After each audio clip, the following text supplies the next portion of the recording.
On Tuesday, the members of DYFI gathered at the foot of the Gandhi statue at Circuit House to commemorate the Mahatma Gandhi's Martyrs' Day. DYFI State President Palash Bhaumik was present as chief guest.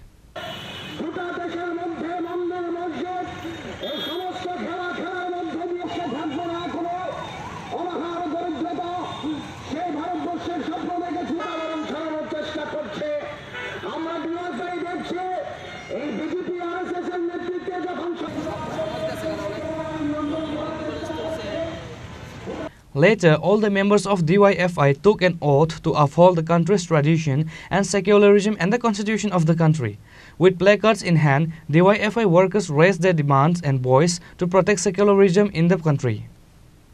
গোটা দেশের মানুষ জানে আজ 20 জানুয়ারি মহাত্মা গান্ধীর মৃত্যুদিন। 1948 সালের এমনই একটি দিনে বিড়ালা হাউস থেকে প্রার্থনা সভায় যোগদানের উদ্দেশ্যে যাওয়ার পথে একজন কট্টর হিন্দুত্ববাদী সৈনিক নাথুরাম গডসে পরপর 3টি গুলি করে গান্ধীজিকে হত্যা করে এবং মৃত্যুর সময় গান্ধীজির শেষ শব্দ ছিল হে Ram.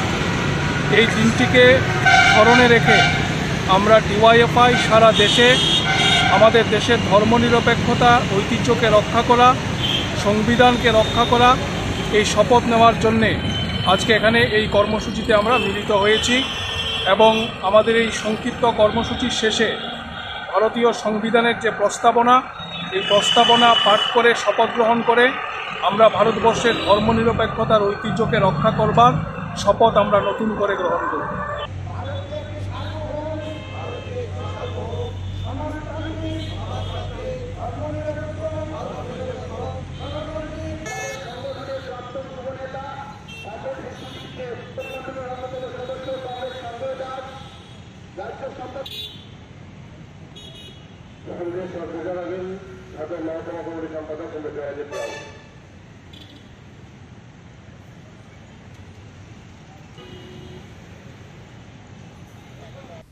Report by Pranav from Agartala, Chinikhorang.